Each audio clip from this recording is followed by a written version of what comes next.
This is happening in Pierce County, a brush fire there forcing mandatory evacuations. You can see land that has burned. The fire is happening between the towns of McKenna and Roy. That's just east of Yelm. And the Pierce County Sheriff's Department says there are level 3 evacuations underway. It's a 1-mile radius around the 8600 block of 336th Street. We have that area highlighted on the map. If you live there, you are being told to leave right now. Now, we do want to bring in Sergeant Darren Moss with the Pierce County Sheriff's Department. Sergeant Moss, right away, we need to ask you, tell us what you're seeing out there right now.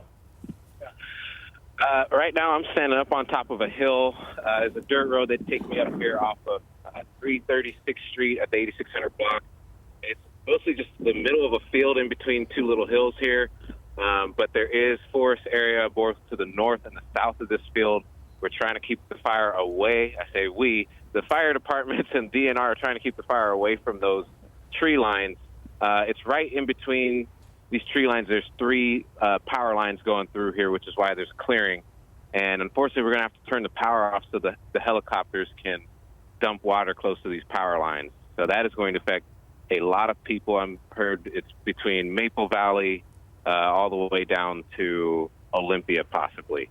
Yeah, but definitely South Pierce County and Tacoma is going to be affected by the power going down. Okay, speaking of that, Sergeant Moss, I wanted to ask you how many people are affected by this level 3 evacuation order and if people are complying. Yes, we've had no issues with people complying. We had deputies go door to door off of 320th Street on a couple of roads where the house was kind of jet down this way to the fire.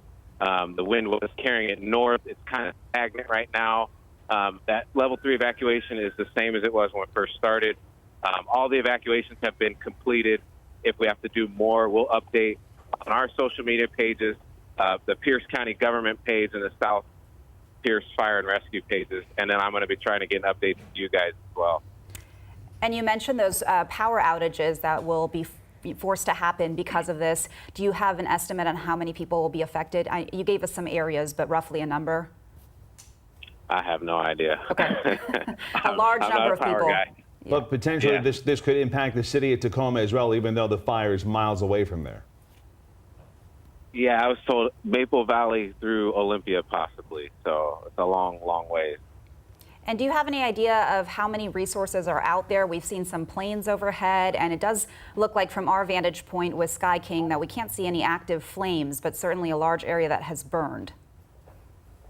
That I'm looking at the flames are really small. There's a couple tree stumps I can see open flames. There's a lot of the fire is underground as well. Like I said, most of this field is brush, so it's been knocked down pretty good, but they do have flare-ups popping up here and there, and they're going and knocking them down. I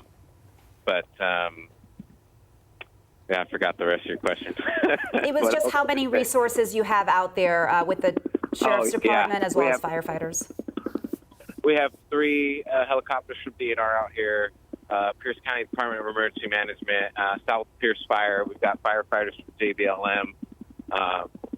Good amount of resources to try to help keep this thing down. We don't want it to get any bigger than it is right now, and they're doing a really good job of keeping it as small as they can. But just to remind you guys, it's still about a 5-acre area, and the containment is still at 0%. Okay, so still a long way to go on this one. Sergeant Darren Moss, thank you so much for your time this afternoon. We'll obviously be in contact with you as things continue to hopefully improve there, but you will let us know when anything changes. We appreciate your time. Yeah, no problem.